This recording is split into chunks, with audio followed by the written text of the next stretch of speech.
I'm going to let you in on a little secret. So even though I have been a mortgage loan officer for over 20 years, I look at the market every day, and this is my life. I live in real estate. Every time I think about buying a new property, I get nervous because we're talking about a lot of money, right? You're talking about how much you're giving for the down payment, the closing costs, the sales price, the monthly payment, all of those kind of things. And when life feels uncertain, or when the world feels uncertain, like it does now for a lot of people, it can be kind of paralyzing and make you think, am I even making the right decision? I'm Rebecca Richardson, aka the Mortgage Mentor, and this channel is to basically share everything that I know as a loan officer. And I wanted to give you the questions that I go through and that I ask myself when I'm trying to decide, is now the right time to buy? If you're thinking about buying a house, one of the first questions that you need to ask yourself is my employment steady and is my income consistent? So when we're talking about steady employment,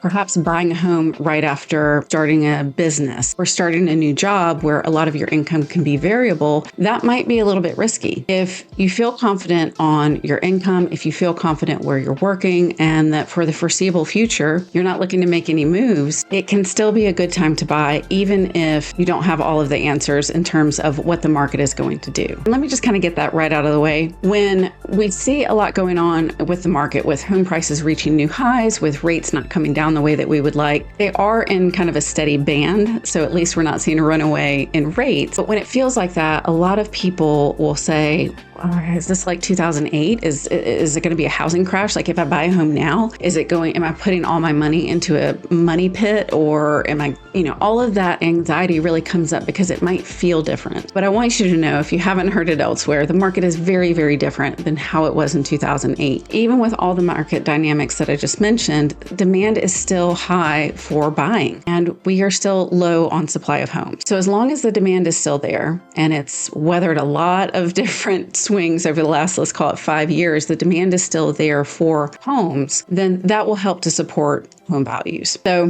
don't let that get in your way from that perspective. But again, the first question really comes down to, regardless of necessarily what's going on in the market, if you feel good about your job and your income, that's a great starting point. The second question is, do you plan to be in the area for at least 5 years? 5 would even be better. And the reason being is because you want to make sure that you have enough time in the home in order to start to build up some equity, so that when you sell, you're not in the hole in terms of the cost to sell. So by being there for 3 to 5 years, that will give you a good opportunity to start paying down the balance, let market appreciation help with the price of the home, and create some additional equity, some additional spread between that loan balance and what the home is worth. So it's a good financial decision, and you either have enough money to pay your closing costs, pay realtor commissions, get your down payment back, and then move on to the next house. So that does take a little bit of time. If it is a situation where, you're not really sure you're going to stay in the area, or it might change, being tied down with a house might not be the right decision. But if you feel good about the area where you want to buy, and you feel good about the longevity of that stay, then buying can be a good choice. The third and very important point is, are you comfortable with the payment? So when I was a new loan officer, one of the scariest questions that a buyer would ask me is, how much can I afford? Or how much am I qualified for? Because I can absolutely qualify you up to, let's say, that the max that a loan would prove, but that might not be the best strategy, because ultimately what you want to ask is not how much can I afford or how much can I qualify for. It's more what payment fits within my lifestyle and what fits within my budget, because everybody is going to spend their money slightly differently, very differently sometimes, but you want to understand that that payment is going to be something comfortable that you're making month in, month out, because particularly if you're moving from renting to owning, you've got the mortgage payment, but then you also have additional monthly expenses. Sometimes you might start paying for utilities that you haven't had to pay for before. You might have other expenses. Perhaps you have a little bit longer of a commute, or perhaps you have a shorter commute, but you've got to now pay for parking. So really the best place to start when you're thinking about buying is to start with your individual budget. So if you're renting, what will a comparable payment get you in price of the home? And if you are selling and then buying, again, what payment are you comfortable with, and what does that loan and what does that sales price need to look like to get you in that range? And for the fourth one, speaking of money, what about the maintenance cost of owning a home? In general, it's a good idea to budget around 1 to 3% of the price of the home for annual maintenance. And that can be everything from the standpoint of refreshing the flower beds with mulch or updating the filters on your air conditioning. It can also be pricier things like maybe you want to put in a fence or whatever may come up. Maybe you need to refresh the paint. There are annual costs where, again, if this is your first home, the landlord took care of that and you don't have to worry about that. But as long as you feel comfortable with what those annual expenses are going to be, then it can be a good time to buy a home. Now, one of the things that people tend to be most concerned about is talking about, okay, the market's not going to crash. We don't have to be concerned about that. But what about if I buy the house and all of a sudden the air conditioning unit goes out or the water heater or these big ticket things that are huge considerations? One way that you can help to address that is with a home warranty. And a home warranty, after paying a deductible, will then cover a portion or all of those type of repairs. So if that's a concern that you have, it is a great thing to check into to make sure that you have that safety net and you're not sitting there worrying about what if. And lastly, do you have enough in savings to have as a buffer? So stuff comes up. We just talked about maintenance and all of those kind of things, but maybe something that you hadn't factored for comes up. It could be, but it might be something that puts a squeeze on your monthly budget. So car repair, crib, whatever it may be, maybe changing jobs, you need some money to kind of bridge over that gap. Whatever the case may be, try to make sure when you're setting up for your mortgage that you're not putting everything you've got into the house. People will want to do that, and I totally understand, because think about okay, if I just put another $10,000 as down payment, then that's the right thing to do. Here's the thing.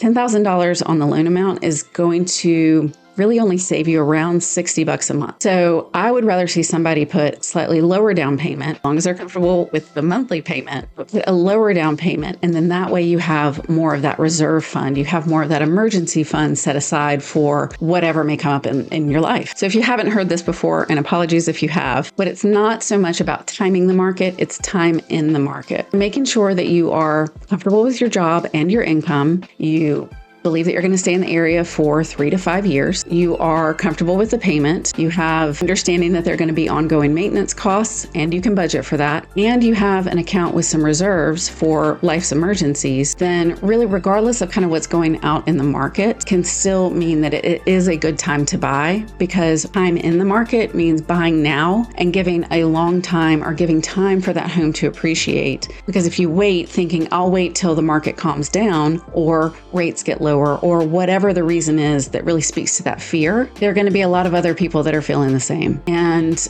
then that means that you're going to have more competition. You might have a situation where a seller isn't as inclined to accept your offer because maybe there's somebody that's willing to pay over sales price because now the market feels good. Like I said at the beginning, even though I do this every day, still making a major financial decision like buying a house can be intimidating. And there's nothing wrong with that. Because we are making a major decision for our life, it makes sense that it might come with some anxiety, with some concerns, with some questions. That's okay. That means that you're thinking about it critically. You're not just saying, "Ooh, I want that house," and not thinking about the long-term impact. But I don't want you to think that you have to wait for the perfect situation in order to buy. So if you're waiting for some kind of massive sign that the clouds are gone, everything's fine, now's a good time to buy a house, you're probably not going to get that, because the media thrives on negative news. And really, it has no impact to your individual situation. So understanding what's important to you, being able to say yes to all of those 5 questions, having a good lender and realtor in your corner will help a ton in the sense of making sure that you're making a smart decision with your money and that you're able to move forward confidently. Hope you found this helpful.